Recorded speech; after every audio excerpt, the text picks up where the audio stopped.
Hello, everyone. This is for those of you on YouTube exclusively. I deeply apologize. I have now realized that the YouTube cut out the entire most of the first portion of this episode, most of this episode, and I don't know why the video is gone. The video continues nearer to the end, but I apologize for that. Yeah. Happy listening and happy watching till the end. Okay, bye. Hello, and welcome back or welcome to the Notes and Quotes podcast.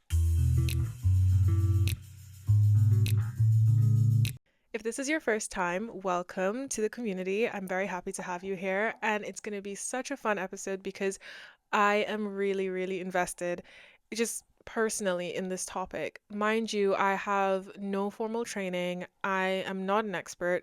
I don't know all about the artist industry. I just have a personal interest in it. So I like to look in and dabble into the artistic arts every now and then. And I also do love my little world of activism as well because I think it's such an important thing. So today I'm going to be very happy to talk about this. However, please note that these are some of the first words that I've spoken for the day. So I'm a little bit tired. I'm trying to keep myself hyped up for you guys. But let's go. Let's get into it. If you're watching on YouTube, please ignore my background and the drying rack in the background. I apologize. Okay. Like I said, it's early in the morning and I forgot that that was in the background. So just ignore it, pretend you don't see it. If you're not on YouTube, that's absolutely great. That's great. Just listen to my voice as I talk to you.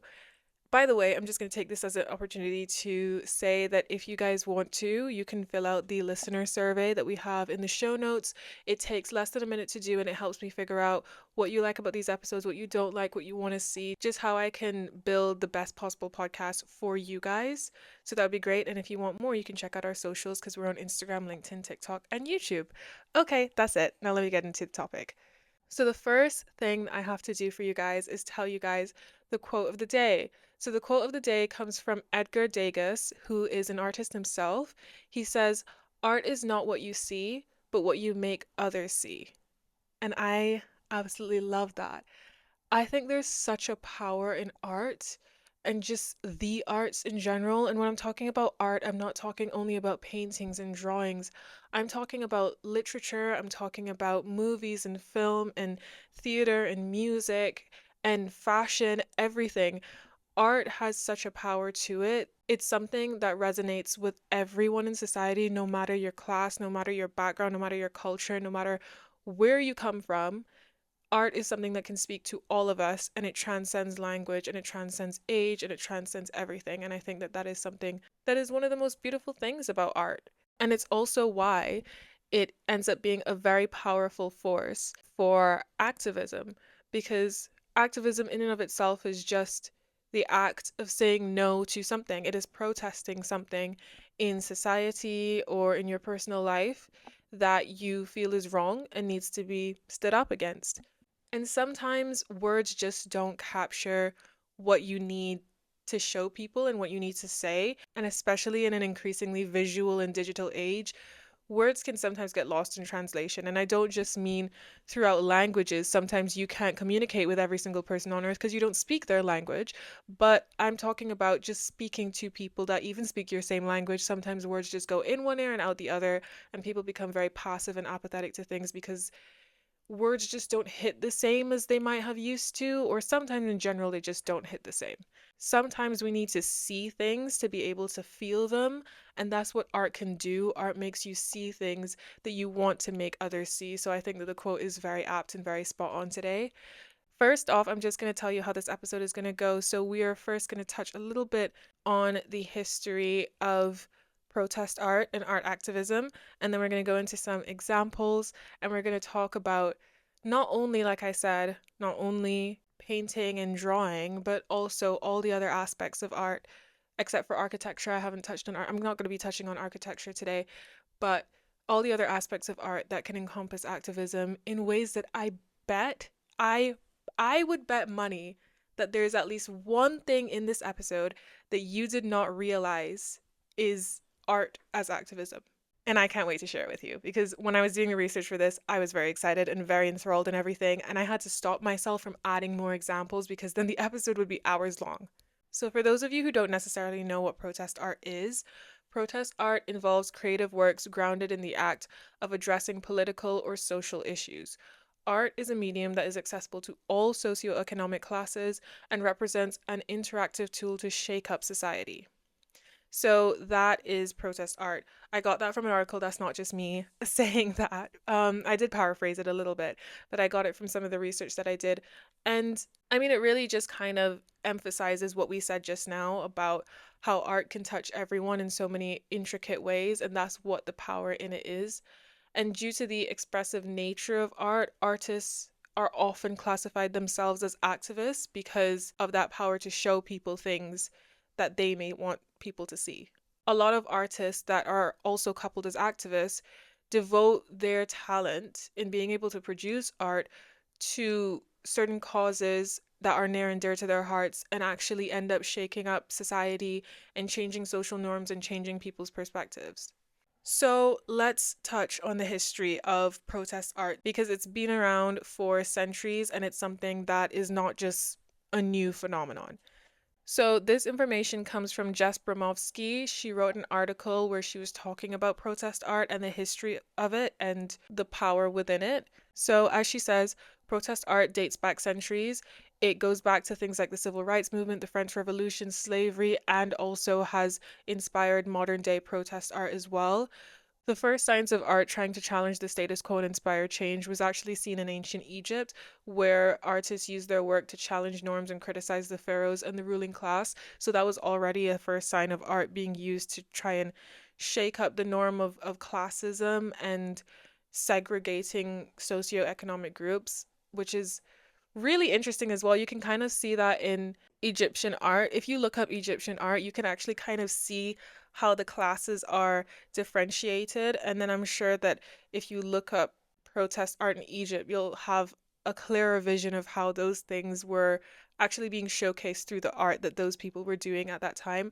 And it's not to say that art as protest or art as activism started with ancient Egyptians. It's just the earliest signs that we can find of it. But I mean, I'm sure there are other signs of it happening even before ancient Egypt. Because, as I said, the whole nature of art is to shake things up and to show people things that might not be able to be said as eloquently through words. And then you go on to the Renaissance period where there's an Italian artist, Michelangelo, which I'm sure many people have heard of. He created some of the most famous protest art of the time, including his sculpture of David. I know almost everybody has seen the sculpture of David. I think it's the most popular sculpture in the world. I saw somewhere, right?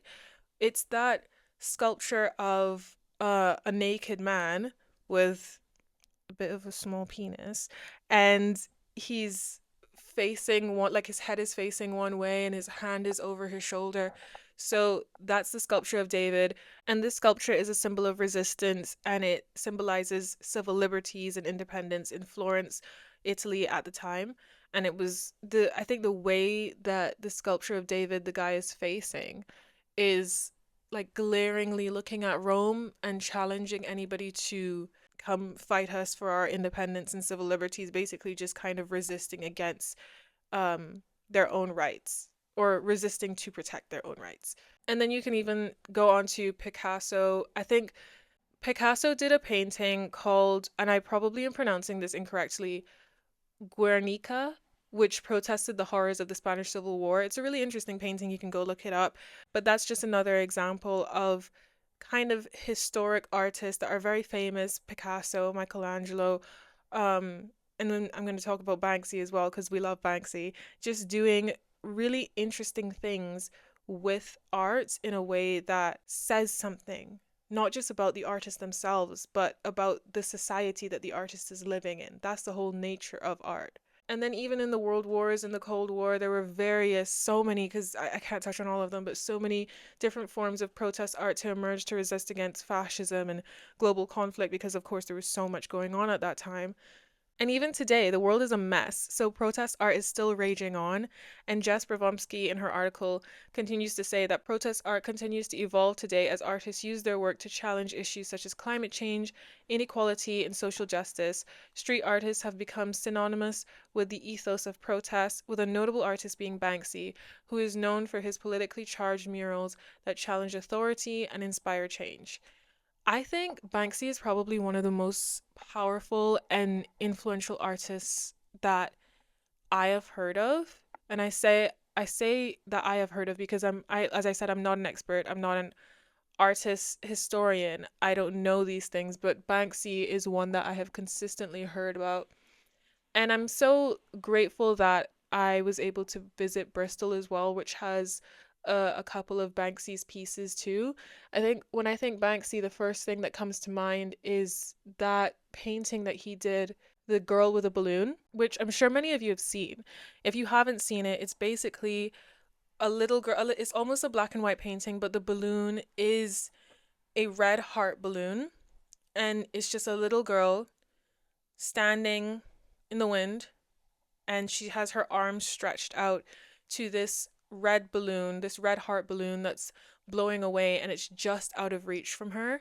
And I think, if I remember correctly, it was to symbolize kind of hope and resilience and just the pursuit of hope in a war torn world. And that's a lot of the work that Banksy kind of did to just symbolize hope, to symbolize resistance against war and conflict. And it's powerful, and people still talk about it today. And speaking of today, I'm very excited now that we can go on to modern day examples of art as activism, protest art. So now you know a little bit about the history. Literally, I'm scraping the surface of the history of modern art. Sorry, not of modern art, of history of protest art. I really encourage you, if this is something that you are interested in, go check out the history of protest art and then how it's influenced today's art. It's definitely worth the rabbit hole search. So what I've done is I have highlighted a couple artists that I wanted to show you guys today, or tell you guys about rather. This is not by any means all of the incredible artists that are out there doing amazing work with their influential protest art. There's literally hundreds of artists in the world right now who are doing incredible things, but these are just some that I wanted to show you guys to dip your toe in the water of it. And if it's something that you're interested in, please go and search for yourselves and educate yourselves. And also, by the way, art, you don't need to have a degree. I know this is such a tangent, but you don't need to have a degree to practice art. If you enjoy something, if you like making art, then by all means do it. You don't have to be perfect at something to enjoy it. You don't have to be perfect at something to be allowed to do it. You're allowed to make art. So if you yourself want to make some protest art, if you want to do some art as activism, if you just want to do art as art, go ahead and do it. I do that. I have a little sketchbook where I make terrible drawings, but I do it because it's something that I enjoy and I like art. I like styling my outfits every day in creative ways because I like to do it, and I like fashion as art as well, but I am by no means a stylist, you know? I like singing and, making up random songs, but I'm by no means a composer or a songwriter. Make art, that is what art is for. Art is self-expression, it's creativity, it's supposed to be something that's accessible for everyone, which is also why I love why people like Banksy, he was very known for street art as well, right? And he did that so that art can be accessible to everyone, not just high class people who can afford to buy art. Everyone can be able to witness and benefit from the art that he is creating, and that's a beautiful thing. Moving on. So there's this guy, Ellen Atsui, who is Ghanaian born. He's a sculptor who blends discarded materials into breathtaking sculptures. And his work is honestly is beautiful. What he does is so creative, and I've seen some other artists do this as well, especially with the age of the climate crisis and people trying to shed light on consumerism, overconsumption, and our waste patterns, our harmful waste patterns. I've seen a lot of people doing art like this, but what he's doing is basically reimagining our relationship with the environment and highlighting the importance of responsible consumption, but also blending it with cultural diversity. And I think that's such a beautiful thing. If you go onto his Instagram, just look up Ella Natsui. It's EL space ANATSUI. You can find him. And what I'm looking at right now is some really interesting sculptures. They're almost like draped tapestries of just different kinds of fabrics and materials, some of it fabric, some of it not fabric, sewn together or weaved together. I'm not sure how it's made, but put together in a way that is just really eye-catching. There's so many different colors, there's so many different themes in the different pieces, and it's really interesting because you can see the different cultures in it. You can see the different types of materials that he's used. And it also shows you, like, okay, he's not just going out and buying all these materials. I'm sure some of it's bought, but the majority of it, if not all of it, is just discarded materials he's using. And that immediately when I found him, it immediately brought to my mind one of our first guests that we had on the podcast, Chemite Janet. She is brilliant. She's an icon. You know what? She really is an artist in and of herself. What she does is she creates reels online, on social media, on Instagram and TikTok, and she highlights basically the same thing. Our relationship, our very harmful relationship with the environment and overconsumption, and where our discarded clothes and our discarded materials end up in landfills in their communities, and not enough is done about it. So she creates these very visually heart-wrenching videos of her standing in mass landfills of clothes, a lot of it unworn, talking about the impact that it has on the community. And what Ella Natsui is doing as well is showcasing not only a way to repurpose these materials and create it into beautiful art, but also showcases that these discarded materials actually exist, and that look how many pieces he actually can create and how big these pieces are and how intricate these pieces are from our discarded materials. And maybe we can reimagine the way that we relate to our environment and the items and clothing that we have. Now, the next person I'm highlighting is I it's really sad but also empowering. His work honestly invokes so many different emotions for me. Sadness, anger, admiration, and just, I guess, empowerment as well, even though it's not issues that I am being faced with, but I can feel what he does or what he's feeling through his work. So basically, his name is Ali Ferzat. He is a political cartoonist from Syria. And if you don't know, Syria is under an authoritarian regime, and they have a very dangerous government, and there's a lot of instability there at the moment. And what Ali Ferzat does is he exposes the injustices and challenges the authority that's present in the Syrian government at the moment. And that is an extremely dangerous thing. And what happened to him next proves how dangerous it is, which I'll get to in a minute. But I have so much to say about this because if you look at his art, you can go look him up as well. His name is Ali Ferzat, Ali space Ferzat. And it's interesting because the work is almost like a contrast between funny and serious, because cartoons are in their nature to be funny and to be lighthearted, but he's blending that funniness and that lightheartedness with some extremely serious issues. So one of them that I'm looking at is, it looks kind of like a military general or somebody in power sitting down looking at nukes and plans for war, and his butt that he's sitting on is a brain, right? So he's making decisions with his ass, essentially. And it's kind of funny, but it speaks to something very serious. And there's so many other pieces that I'm looking at from him where it's political leaders making decisions, or going to war, or just mismanaging their citizens, and he's really shedding light on some very dangerous things. And it ended up being quite dangerous for him because if you don't know the story, in August of 2011, Ferzat was famously kidnapped by the pro-Assad gunmen who savagely beat him and broke both of his hands because of his drawings. I mean, first of all, how terrifying is that? But also, how powerful is that? They broke both of his hands because they knew the impact that his art was having on the world and on the communities in Syria. So they were threatened by that. And I'm not here to romanticize the dangers within that community. That's not what I'm doing at all, but I'm just highlighting the power that he has in the work that he does. And because of that, when when he was freed, when he did escape, he still publishes his cartoon critiques of the Assad regime. Even after being kidnapped, tortured, and his hands broken, he still, undeterred, decided to continue publishing because he knows the power in his art and the power in his pen. And I think that that's something that should not be overlooked.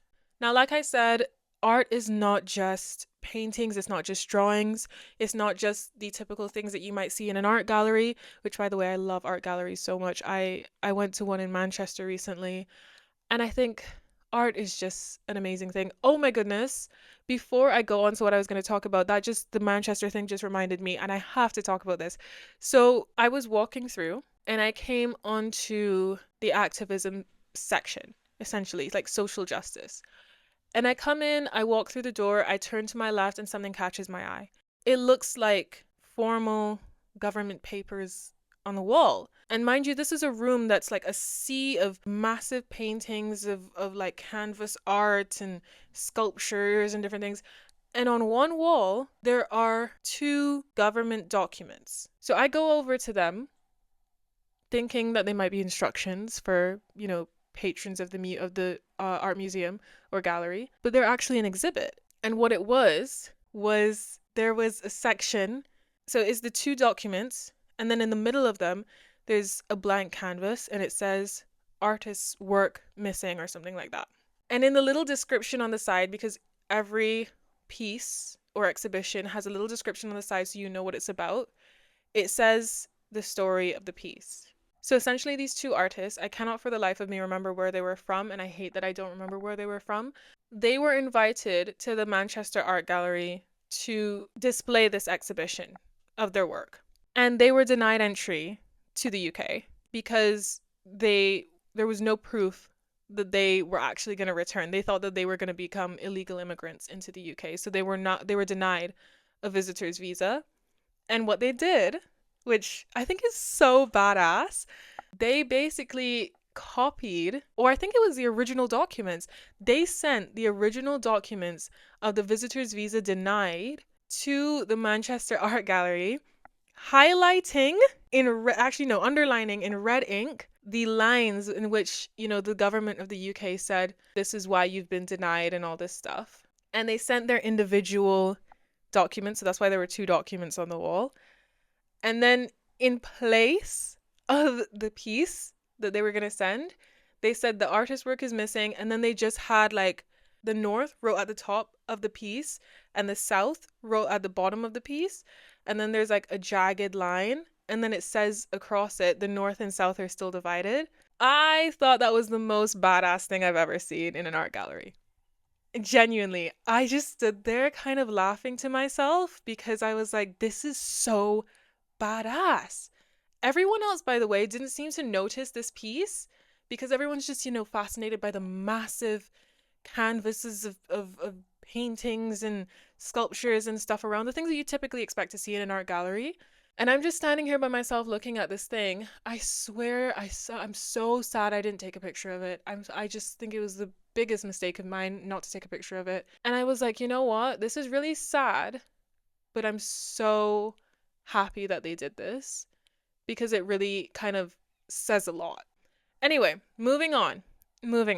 So, as I said, art is not just paintings and drawings. Art is also music, art is also theater, art is also film, literature, so many different things. And today, I wanted to touch on a couple areas that have resonated with me in terms of things that have just stuck in my head as art as activism in a very subtle but empowering way. So when it comes to music, the first person that comes to mind, especially as a Caribbean person, is Bob Marley. Now, I don't think I need to tell anyone who Bob Marley is, Bob Marley is a reggae icon. I mean, he is the reggae icon. God rest his soul. He did so much in his work with almost every single song that he wrote and sang spoke to something in our society. He spoke about poverty, he spoke about inequality, he spoke about black consciousness, he spoke about Pan-Africanism, which is basically just trying to have a collective consciousness of African people and bringing them together as one instead of continuously having these divisions between African and Caribbean and black people in general. He spoke about decolonization. He spoke about modern colonization and mental slavery. There's so many different lines from his songs that really say a lot. So, for example, there are a couple lines that I pulled out that might sound familiar to you. And if it doesn't sound familiar to you, then I'm here to educate you on them. One of the most popular lines from Bob Marley's work is emancipate yourself from mental slavery. None but ourselves can free our mind. I've heard this line so many times in my life. I've heard this line so many times, even in my education. When I was studying for my degree, I literally remember referencing this line in essays and in exams. Emancipate yourself from mental slavery. I remember my lecturers saying to listen to this song as some homework. Like, the amount of power that Bob Marley had in his work is incredible. He genuinely changed the world in various different ways. Another line that might, also invoke something for you: get up, stand up for your rights. I remember hearing that in ads when I was a kid. That song would play over and over and over in ads that, the CBC, or CBC is our national news, for those of you who are not from Barbados. But in hearing on the national news, ads that would be protesting certain things or talking about various social justice issues, get up, stand up for your rights was something that was always on repeat. And another really interesting line that I actually don't remember hearing as often as the first two, but is still very, very interesting because it's so intricate. It almost sounds like it's from a dissertation or a research paper or something, and not from a song. But these are the exact lines that he said. Until the philosophy which holds one race superior and another inferior is finally and permanently discredited and abandoned, everywhere is war. Tell me if I read that to you and I told you that that was a song lyric. I mean, I don't know if I would believe me. I would think, no, that's definitely from a research paper. That's definitely something that somebody who is, extremely highly educated, doctor something, professor something, wrote. But no, this is from Bob Marley, who in and of himself was an extremely intelligent man who really did a number on the world and the class consciousness and social justice, not only for Caribbean people, but I think just globally. I think there's a lot of power in the lines that people write in their songs, especially because music has a way of touching our soul, a lot like the way paintings and conventional art does. Movies do that too. Music does it in a more everyday way because people listen to music every single day of their lives. And some people listen to lyrics, some people listen to more of the vibe of the music. I tend to alternate between both. And I think music has a really powerful force of being able to touch you. I have just realized that I did this entire first bit of this episode without having the noise cancellation on. I am so sorry. Oh my gosh. Do you know how annoying that is, knowing that you filmed 45 minutes of an episode and the noise cancellation wasn't on? I'm not redoing it either because I feel like I was very in the zone. The noise cancellation is on now. If you hear a difference, then great. Editing that is going to be so annoying. I'll see if I can fix it in post. But anyway, moving on. Another musical icon, or it's different because it's not really the lyrics that hit home as much as the performance that hits home for me with these two. So Ray, who is, by the way, one of my favorite artists right now. I think her voice is absolutely incredible. Slight detour for appreciation of Ray. Ray, I think you are an absolute icon. There's no way she's listening to this, but there's like Her voice is a gift from the heavens. I don't understand how somebody can sing that well and have that much vocal range. I just think that she is incredible, and I'm going to see her in August, and I have never been more thrilled and excited. Anyway, so Ray and Alessia Cara, who also icon as well, they did very similar things in in one of their performances, so individual performances. For Ray, it was a performance of her song Ice Cream Man. For Alessia Cara, it was a performance of her song Scars Till You're Beautiful. Both of them did something super powerful. They both stripped down to just their underwear on stage to make a statement for body empowerment, body positivity, and shed light to like body dysmorphia and issues like that, and and the impact that the media and the patriarchy has on women and their appreciation of themselves. I might be completely, utterly 100% wrong about this, but I think Alessia Cara was probably one of the first people to do this on stage. I think that's probably wrong, but she in my lifetime, I'm 22, I think that she is the first memory that I have of somebody doing something like that. Ray is more recent because Ray's been more of a recent up and rising artist. She's been around for a while, but she's been rising a lot more recently. And both of them, their performances went viral because it says something. And they are not, either of them, the stereotypical ideal body type that the media shoves down women's throat every single day. They are just normal women who have fat in areas, who have boobs, who have an ass, who have a stomach, who like, have cellulite and curves and they are just normal women who stripped down to their regular underwear, and they weren't wearing like lingerie. They weren't wearing, silky straps and stuff. They were just wearing regular underwear that you could probably get from a very cheap everyday store. That is just so reassuring to so many women who don't see themselves in Hollywood media, who don't see themselves in their screens that they look at every day, and who don't see themselves in pop icons like them. That's another form of art as activism, because not only are musical lyrics a form of protest and activism and art, but also when we go to concerts, when we go to performances, when we go to shows, that is another form of art and magic in and of themselves. Everyone who goes to a really amazing concert also says that there's a magic when you're there that you don't have in the same way when you listen to the exact same songs that are being performed on your own through the radio or through your headphones. When you're there with a collective of people sharing in that experience, that is art. And I think for somebody to do something as powerful as stripping down to their real, authentic selves is an incredible way of expressing that artistic power. Speaking of performances, we can go into theater. I love theater. I love theater so much. I actually wish I was a theater kid. I would have thrived. I would have thrived as a theater kid, but I was too shy at the time. And I was too focused on trying to be a cool kid, which was my biggest life mistake. I was never a cool kid anyway. I just got bullied by the cool kids. Anyway. And I wanted to be like a part of their group whilst being bullied by them. Anyway. This is such a detour. So, quick touch on theater.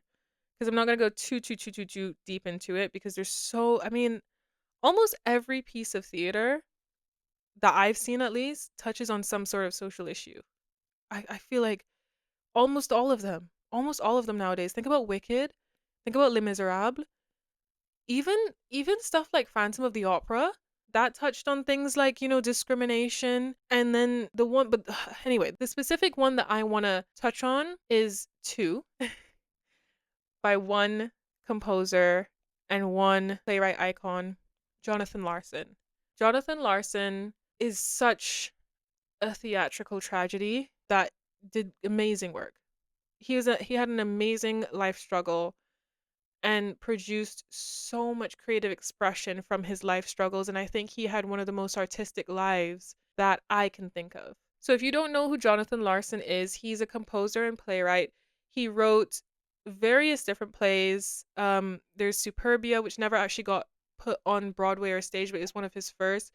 You might know him more popularly for plays like Rent and plays like Tick Tick Boom, which is now on Netflix. I love Tick Tick Boom. It was my introduction to Jonathan Larson, and I never looked back. Now, just a little story on the tragedy of Jonathan Larson. So Jonathan Larson lived a lot in poverty. He waited tables as a kid, not as a kid, in his adulthood. He waited tables.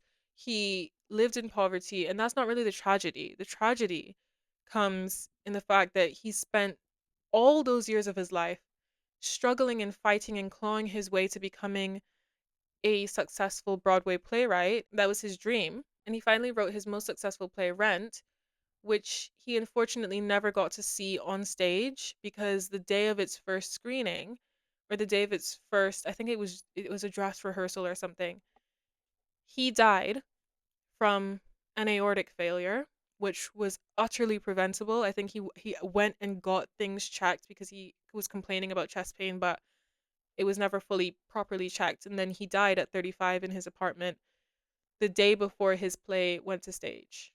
And then Rent became one of the most successful plays in history, winning multiple Tony Awards. So, I mean, it's a tragedy. It is a tragedy. But the reason I'm talking about Jonathan Larson is because in his work, he not only talked about his own life struggles in a very creative way, he touched on so many issues that reflected the society of the time that he was in. So a lot of his work touched on HIV and AIDS, which was a real epidemic at the time of which he was alive. Then he also, of course, touched on poverty, which he experienced. He touched on addiction. He touched on gentrification. And his work also highlighted the lives of queer and LGBTQ communities. That is activism in and of itself. He shed light on those voices and those stories that are overlooked every single day. That is what activism is. It's bringing light and opening up a stage for those marginalized voices and those voices that are usually pushed to the side or pushed under the rug or turned away from. And Jonathan Larson did the exact opposite. He shed full light on those people and said, you know what, this is something that deserves to be seen. He did exactly what the quote says, because art is not what you see, art is what you make others see. And another set of creativity in art that has done that for me recently is something that I didn't actually, I mean, I didn't enjoy watching, but I did love watching it at the same time. Now, let me explain. I recently went to watch the movie Warfare, which has just come out. It's a movie that where do I even begin? It's a movie about war and about the insurgency in Iraq in 2006, where the US and Iraq were at war, essentially. I think it was the war on terror. I might be wrong, but I'm pretty sure I'm right. I think it was the war on terror. But basically, it's a deep dive look into the impacts of that. And this movie is made by veterans for veterans, and it is the most immersive experience I've ever had. I know a lot of war movies tend to glorify and romanticize war. This movie is not that. This movie, first of all, doesn't have any music in it. There's no like soundtrack. There's no aesthetic themes. There's no like cutesy and cool transitions. Sometimes there's deadly silence. I think the true crux of the power in this movie comes from the audio experience. You're very much there. So you're hearing all the sounds that you might hear if you were at war. You hear the silence and the tension in that silence when it's there. You're basically going through the experiences of these US soldiers in Iraq who are on a surveillance mission that goes wrong, and people get severely injured. You're hearing the screams, you're seeing the tension, you're seeing all of the different things, you're seeing the lingo that they use between each other. It's just a full immersive experience into what it's like to be in a war environment, and I think that that is activism as well in a way, because it's shedding light, is doing exactly what we said, shedding light on things that we don't typically see. Now, most of us don't really typically see what it's like to be in a war torn environment, thankfully. But what warfare does is it puts you right there and shows you this is not a romanticized experience.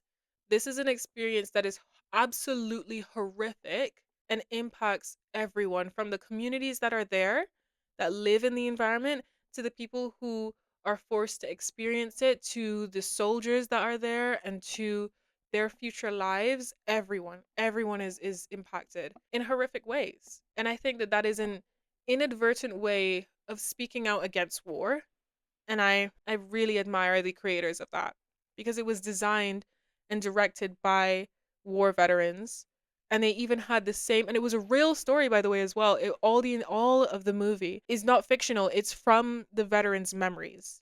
So I really encourage you to go watch it, but please mentally prepare yourself. Okay.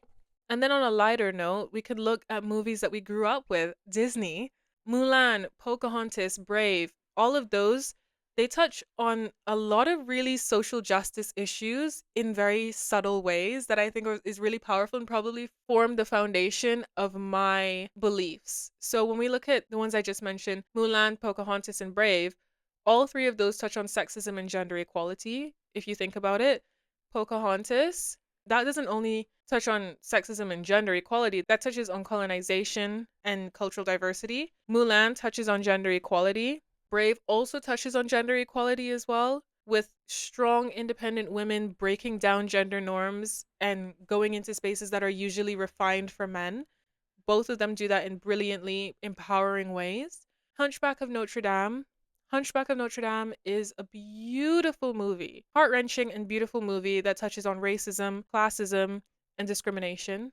I mean, if you look at Esmeralda, she was discriminated against because of her race and her cultural background, and Hunchback of Notre Dame was discriminated against because of his deformity. There was classism in that whole movie as well, and the movie was speaking out against that.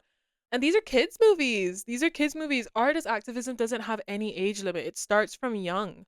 This is what I mean when I say art has no barriers to any socioeconomic backgrounds.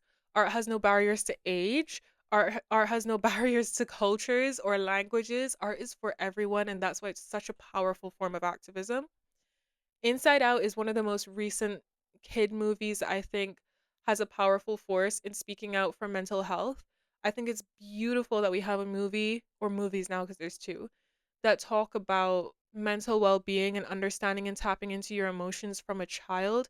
It saves so much trauma, and it saves people from so much like emotional messed upness that we have to deal with as adults, and I think Inside Out does a beautiful job of doing that. And because I've been talking for too long, I'm going to start wrapping up. The last one I want to quickly mention, To Kill a Mockingbird. To Kill a Mockingbird is a beautiful, I don't know if I'd say children's book, I'd say kind of all ages book that really touches very deeply.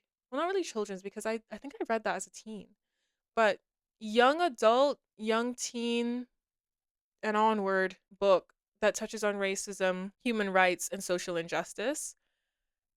I remember when I first read that book, first of all, I didn't even know what to experience or expect because I didn't know that's what that book touched on. I just knew it was in our required reading, and I read it because I wanted to get a good grade. And when I read it, I was like, "Oh wow, this is an amazing book and everyone should read this." And the movie, by the way, doesn't do it justice. You really should read that book. I recommend reading the book and then watching the movie so that you can have more of a cathartic experience after having read the book. But yeah, To Kill a Mockingbird is another great example of art as activism in literature, as opposed to in painting, drawing, film, theater, as we've mentioned, and music. So that's all I have for you guys today. This has been a really interesting topic that I genuinely could go on and on and on for, but I've been talking for over an hour and I need to shave this episode down. So I am going to stop talking now and say a lovely goodbye to you. And I hope that you have an amazing and beautiful rest of your day, evening, night, morning, whatever time it is where you are. I love you so much. And I will talk to you again next Tuesday. And if you want, go check out our socials. If you want some more of me, you can check me out on Instagram at Naomi A. Cambridge. And please fill out our listener survey. Okay, that's it. Love you all. Okay, goodbye.